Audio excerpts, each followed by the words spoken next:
Welcome back बच्चों। Last video में हमने बोर मॉडल के बारे में बात करी थी और रदरफोर्ड ड्रॉबैक भी हमने पढ़े थे।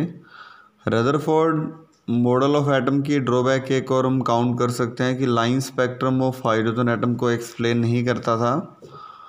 और जो नील्स बोर ने ये 1913 में जो मॉडल को जो इसका मॉडल है वो प्लैंक क्वांटम थ्योरी के ऊपर बेस है। और इसमें कुछ मेन पोस्टुलेट्स जो हमने लास्ट वीडियो में ऑलरेडी दिए थे कि इलेक्ट्रॉन्स एक प्रॉपर ऑर्बिट में मूव करता है, उसको नाम दिया था shell, KLMN shell, N1 N2 N3 N4। Already हम ये 9th क्लास में पढ़ते आए। और इन्हीं शेल को नाम दिया जाता है डेट इज एनर्जी लेवल या स्टेशनरी स्टेट या फिक्स वैल्यू ऑफ एनर्जी। ठीक है बेटा, ऑर्बिट को या शेल को स्टेशनरी या एनर्जी लेवल, जो बोर के अकॉर्डिंग जो एनर्जी दी गई उसका फॉर्मूला है En equal to -2 pi square ME का 4 N का स्केयर H का स्केयर। M क्या मास ऑफ इलेक्ट्रॉन, E क्या चार्ज ऑफ इलेक्ट्रॉन, N क्या नंबर ऑफ इलेक्ट्रॉन और H क्या प्लैंक कांस्टेंट थ्योरी। अब इनकी सारी वैल्यू जो कांस्टेंट थी पुट करते जाते हैं तो अलग अलग वैल्यू निकल के आती हैं।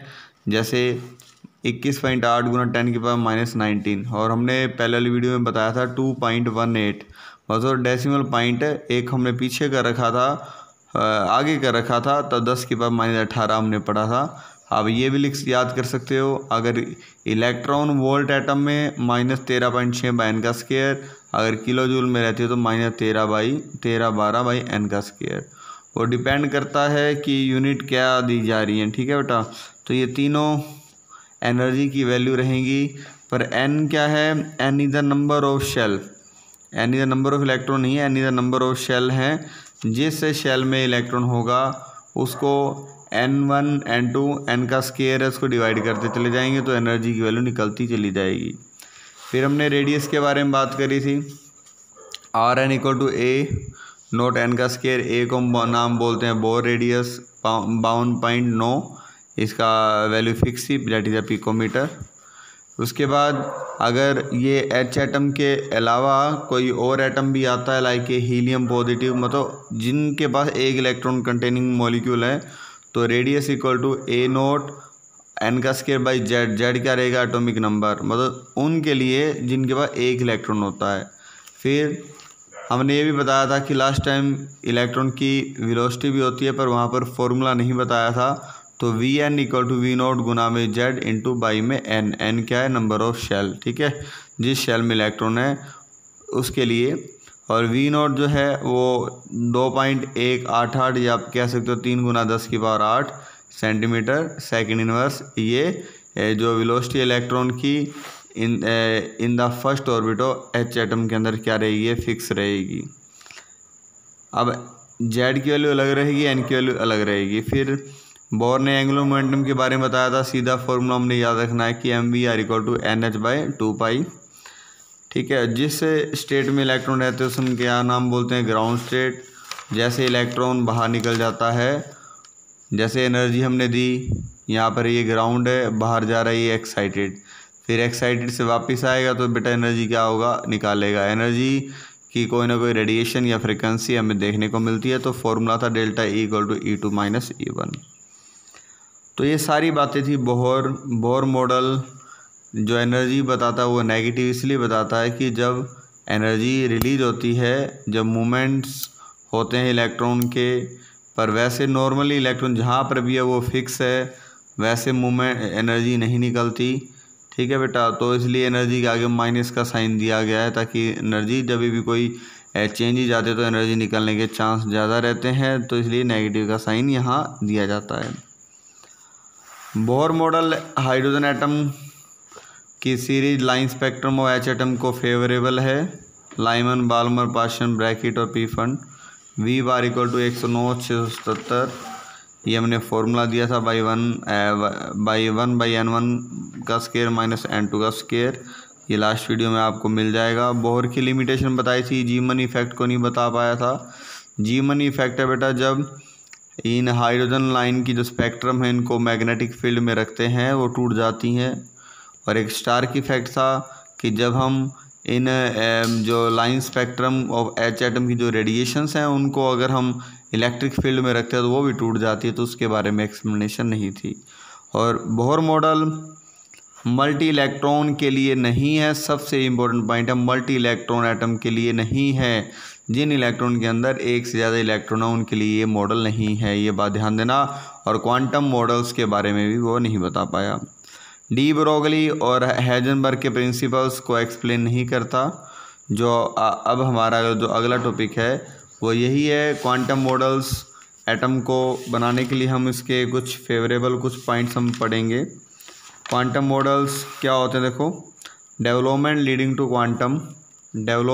टू क्वांटम या वेव मैकेनिकल मॉडल भी बोलते हैं। अब मॉडल ऑफ एटम की जो कहानी है बेटा वो सारी की सारी चेंज होने वाली है, क्योंकि अभी तक कोई ये ढंग से एक्सप्लेन नहीं कर पाया था कि इलेक्ट्रॉन कहाँ पर हैं। हमने इलेक्ट्रॉन का रास्ता देखना है, इलेक्ट्रॉन कहाँ पर अवेलेबल हैं, किस फॉर्म में वहाँ अवेलेबल्स हैं, वो हम बताएंगे क्वांटम मॉडल के अंदर। पर क्वांटम मॉडल बनाने से पहले हमें यहाँ पर दो कंसेप्ट को समझना पड़ेगा। फर्स्ट कंसेप्ट है डी ब्रोगली कंसेप्ट और dual nature of matter. Matter के दो नेचर है, वेव नेचर और पार्टिकल नेचर। जैसे पीछे था वैसे सेम है, पर अब ये एक्सप्लेन किया जाएगा डी ब्रोगली के द्वारा। अब यहाँ पर दोनों करैक्टर को कंबाइन करके एक नया फॉर्मूला जनरेट किया जाएगा। और दूसरा है हेजनबर्ग अनसर्टेनिटी प्रिंसिपल। इन दोनों को पढ़ के फाइनली डिसीजन होगा क्वांटम मॉडल या वेव मैकेनिकल मॉडल का। पहले अब ये क्वांटम मैकेनिक्स या वेव मैकेनिक्स क्या है, एक नई ब्रांच है साइंस की जो develop taking into consideration the about two concepts, कौन से, डी ब्रोगली और हेजनबर्ग। ये क्वांटम मैकेनिक्स यहाँ पर थोड़े हाई लेवल के टॉपिक्स शुरू हो जाते हैं बेटा। ये क्वांटम फिजिक्स के नाम से आपको पढ़ने को मिलेगी। अगर हम बात करें डी ब्रोगली की, डी ब्रोगली क्या कहता है।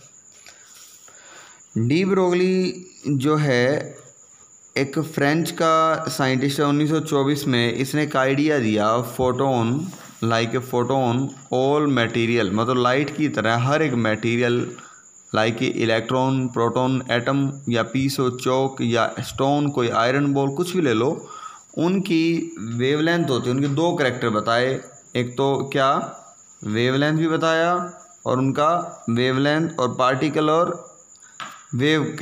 पार्टिकल नेचर है और साथ में वेव करैक्टर है। जैसे फोटोन का हमने बताया था ना पीछे, ब्लैक बॉडी रेडिएशंस में पार्टिकल बताया था, और वेव में इलेक्ट्रोमैग्नेटिक स्पेक्ट्रम या स्पेक्ट्रम के बारे में बताया था।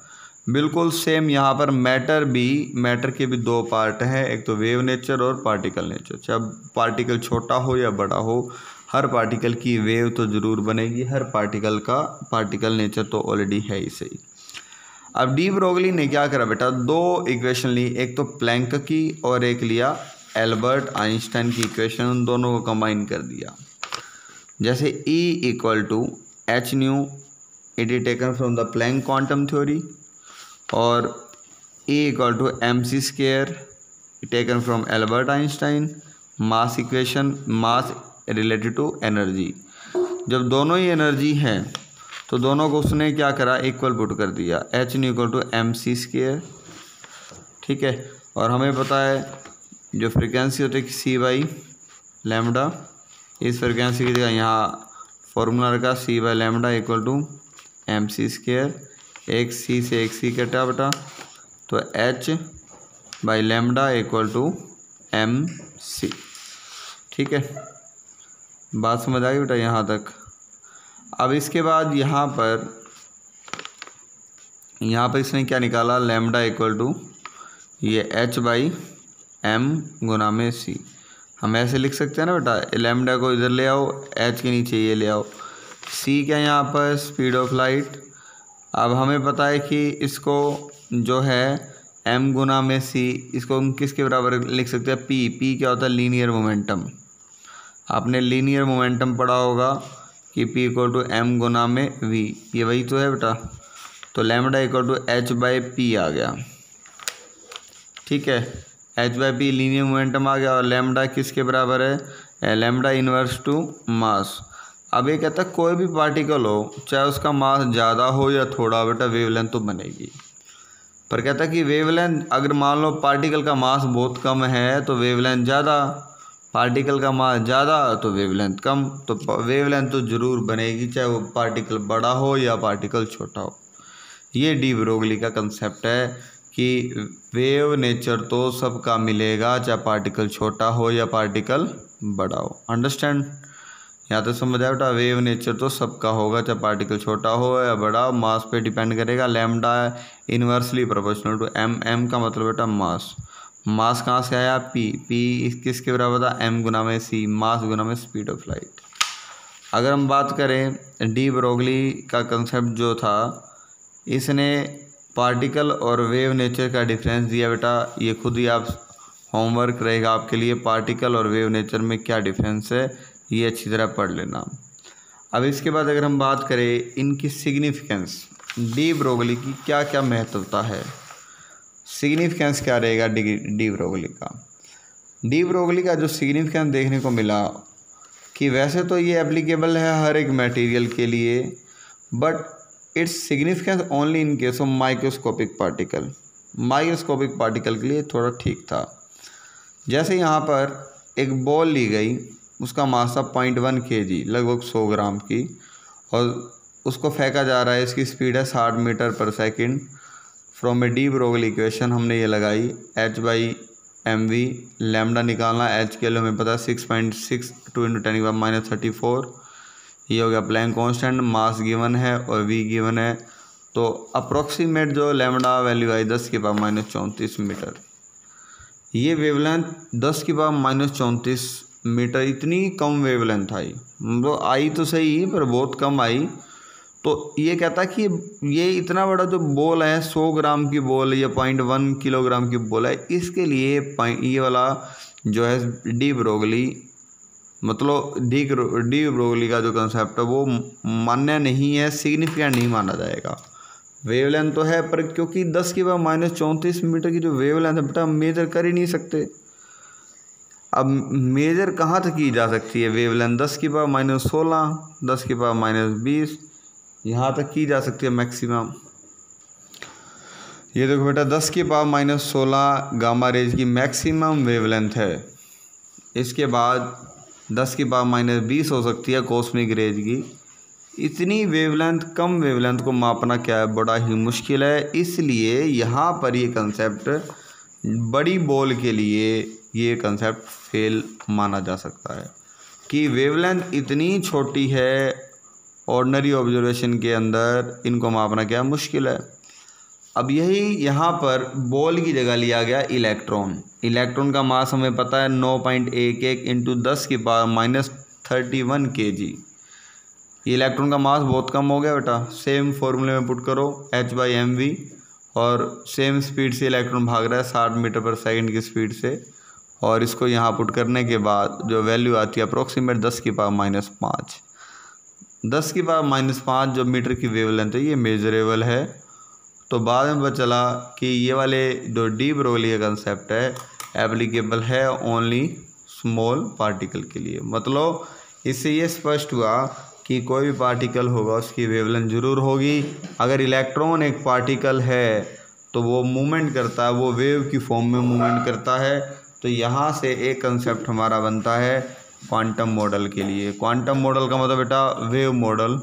वेव मॉडल, अब मॉडल लगातार चेंज हो रहा है। Rutherford, J Thomson, Bohr model की तरह नहीं रहेगा।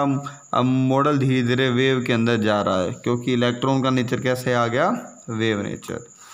ठीक है बेटा, एटम का जो नेचर है, एटम के अंदर इलेक्ट्रॉन है, वो वेव नेचर की फॉर्म में यहाँ पर देखने को मिलते हैं।